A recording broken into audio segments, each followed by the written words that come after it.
In the quiet town of Spartanburg County, South Carolina, a shocking crime unfolded on a warm summer evening in 1995. Dana Satterfield, a 27-year-old hairstylist and mother of two, was found dead in her hair salon. Her death sent ripples of fear through the community. Known for her beauty, kindness, and entrepreneurial spirit, Dana was the kind of person everyone admired. Her tragic end, however, was anything but ordinary. What began as a promising day in her bustling salon quickly turned into a nightmare that would haunt investigators for years. As night fell on July 31st, 1995, the salon lights dimmed for the last time. A passerby reported strange sounds and saw a man fleeing the scene. But the clues he left behind raised more questions than answers. Forensic evidence hinted at a brutal struggle, but the lack of immediate suspects complicated the case. Little did anyone know, this murder would remain unsolved for over a decade, becoming a symbol of unresolved grief and unanswered questions. Dana Satterfield was not just a hairstylist, she was a beloved figure in her community. At 27, she owned a thriving salon that was a hub for laughter, beauty, and connection. Her clients weren't just customers, they were friends who admired her charm and professionalism. Despite her success, her personal life was far from perfect. Dana had recently separated from her husband, Mike, after years of marital discord. Together, they had two children whose smiles were her greatest joy. Though their marriage had its struggles, her decision to live apart was a step toward a new beginning. Friends described her as a strong, resilient woman who was determined to rebuild her life, not just for herself but for her kids. On the surface, she appeared to have it all: beauty, a successful career, and loving children. But behind the cheerful facade, there were signs of unease. Some of her close friends noticed she seemed distracted, as if she sensed something was amiss. The tragedy that struck her salon was not just a crime against one woman, but an attack on a community that loved and cherished her. It was a typical Monday evening at Dana's salon on July 31st, 1995. The day had been busy, with Dana attending to her loyal customers and keeping her salon spotless. At 6:30 p.m., she purchased cleaning supplies from a local vendor, then returned to her work. By 8 p.m., the streets outside her salon were growing quiet, but Dana stayed late, as usual, finishing up her chores. At 8:30 p.m., a witness named Sly noticed something unusual. She saw the salon lights abruptly flicker off and heard strange noises inside. Moments later, a man leapt out of a window and fled into the shadows. Sly, terrified, ran to a nearby store to call the police. When officers arrived, they found a horrific scene. Dana's lifeless body was slumped against a water heater in the bathroom. Her neck bore the marks of a strangulation, and her face was bruised from a violent struggle. Yet nothing in the salon seemed disturbed. Her belongings were intact, and the cash register was untouched. It was clear this was no robbery. The discovery shocked the small town. Who could commit such a brutal act against a woman so loved by her community? And why? These questions would linger for years, haunting the hearts of those who sought justice for Dana Satterfield. The investigation into Dana Satterfield's murder began immediately, with detectives combing the crime scene for clues. Forensic teams used ultraviolet light to search for any biological evidence, discovering traces of what appeared to be bodily fluids. However, more tests were needed to confirm their findings. Suspicion initially fell on Dana's estranged husband, Mike. Their recent separation, coupled with witnesses reporting past disagreements, made him an obvious suspect. Fingerprints matching Mike's were found on the water heater near Dana's body, adding to the suspicion. However, Mike explained that he had installed the heater months prior, which was corroborated by a colleague. Despite the mounting tension, the evidence against him was circumstantial at best. Adding to the mystery, a witness claimed to have seen a man standing near a dark SUV outside the salon shortly after the crime. This lead, while intriguing, didn't yield any immediate results.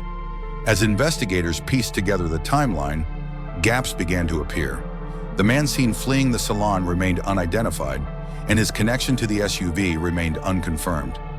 The lack of definitive evidence left the case in limbo. The small town buzzed with rumors and theories. But as weeks turned into months, the trail grew cold. For Dana's family, the pain of her loss was compounded by the frustration of unanswered questions. As months passed, the shadow of Dana Satterfield's unsolved murder hung over Spartanburg County like a storm cloud. Friends, family, and neighbors lived in fear, unsure if the killer might strike again. The small-town charm, once defined by trust and camaraderie, was now tainted by suspicion and unease. For Dana's loved ones, the grief was unbearable. Her two young children, too small to understand the full magnitude of their loss, clung to their remaining family for comfort. Meanwhile, Mike, despite being cleared as a suspect, faced whispers and judgment from the community.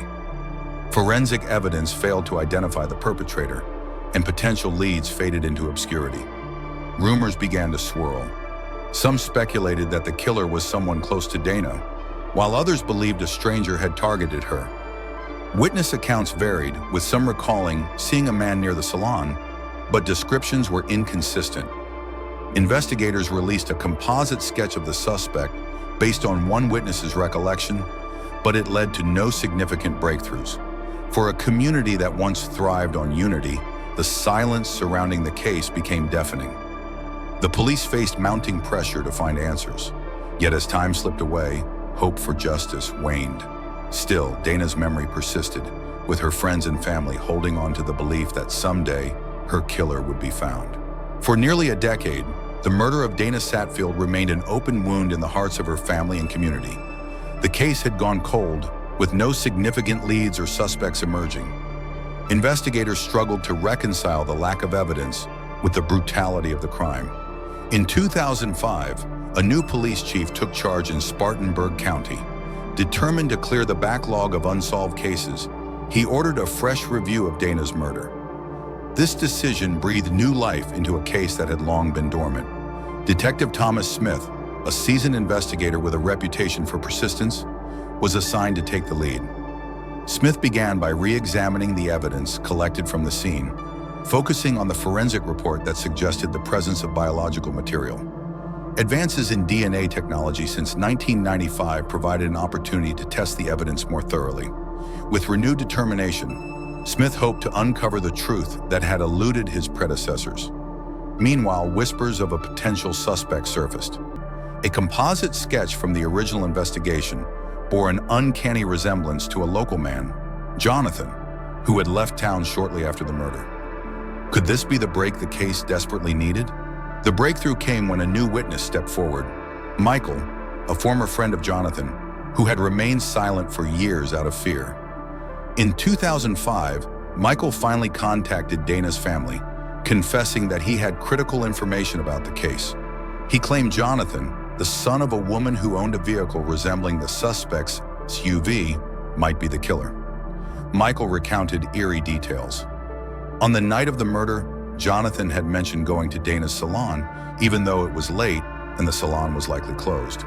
Days after the crime, Jonathan told Michael to keep quiet about their conversations, threatening him with dire consequences if he ever spoke. Michael's testimony added weight to the growing suspicion around Jonathan. A composite sketch of the suspect, drawn years earlier, bore a striking resemblance to him. Additionally, witnesses recalled Jonathan acting erratically around the time of the murder. With this new information, Detective Smith pushed to obtain a DNA sample from Jonathan, but Jonathan had disappeared. The hunt for Jonathan intensified.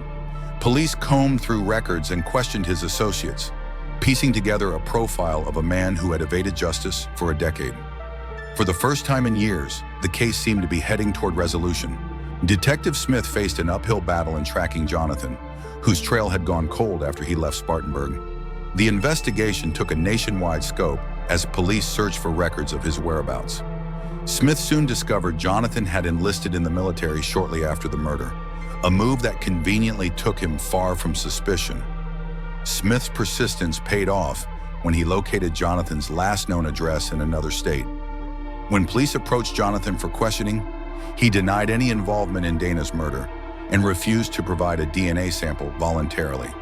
His evasive behavior only fueled Smith's determination to prove his guilt.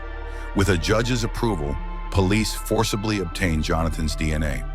Forensic analysts worked meticulously to compare the sample to evidence recovered from the crime scene. Days later, the results came back. A match. The DNA conclusively tied Jonathan to the murder of Dana Satterfield. For Smith and his team, the breakthrough was a moment of triumph. For Dana's family, it was a bittersweet relief. The man who had eluded justice for a decade was finally within their grasp, but the pain of their loss remained as raw as ever. In October 2005, police finally arrested Jonathan, charging him with the murder of Dana Satterfield. The arrest marked a pivotal moment in a case that had haunted Spartanburg for a decade. As officers led Jonathan away in handcuffs, the community breathed a collective sigh of relief, knowing that justice was finally within reach. During initial interrogations, Jonathan maintained his innocence. He claimed he had no connection to Dana, insisting that the DNA evidence was a mistake.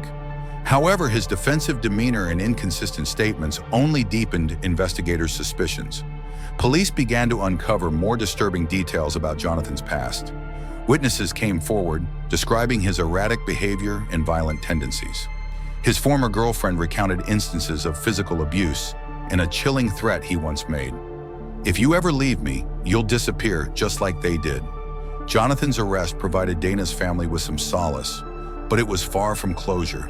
Her children, now teenagers, struggled to reconcile the loss of their mother with the public spectacle of the trial to come. For the prosecution, the challenge was clear: build an airtight case that would leave no doubt about Jonathan's guilt. The trial of Jonathan began in November 2006, drawing significant media attention.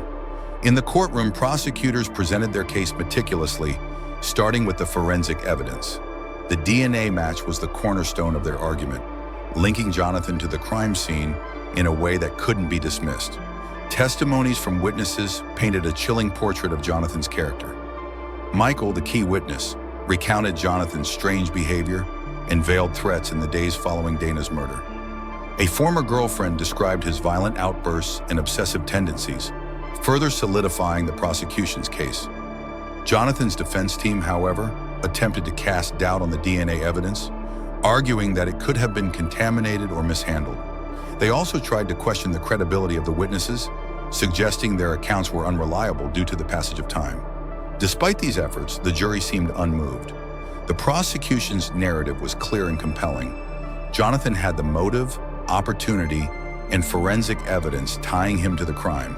The trial's intensity gripped the nation, with many awaiting the verdict with bated breath. In December 2006, the jury delivered its verdict: guilty of first-degree murder. Jonathan was sentenced to life in prison without the possibility of parole. For Dana Satterfield's family, the verdict was a long-awaited moment of justice, but it came with mixed emotions. While the man responsible for her death was finally held accountable, the loss of Dana remained an irreplaceable void. During sentencing, Jonathan maintained his innocence, even shedding tears in the courtroom. He proclaimed, "The real killer is still out there. I'm just a scapegoat." Despite his claims, the overwhelming evidence left little room for doubt. For the community of Spartanburg, the resolution of the case brought a measure of closure. The memory of Dayam, a vibrant and beloved figure, became a symbol of resilience and the importance of justice. However, questions lingered. Jonathan had also been linked to the disappearance of his former fiancée, Heather, but there was never enough evidence to bring charges. As Jonathan began serving his sentence, the Satterfield family worked to rebuild their lives. Her children, now teenagers, carried her legacy of kindness and strength. Detective Smith, reflecting on the decade-long investigation, noted that the case was a testament to persistence and the power of modern forensic science. Though the case of Dana Satterfield's murder was closed, it served as a haunting reminder of the fragility of life and the enduring impact of unanswered mysteries. Shadow Mysteries, unraveling the horrifying mysteries of crime cases. Don't forget to subscribe to the channel to catch the next thrilling and suspenseful episodes.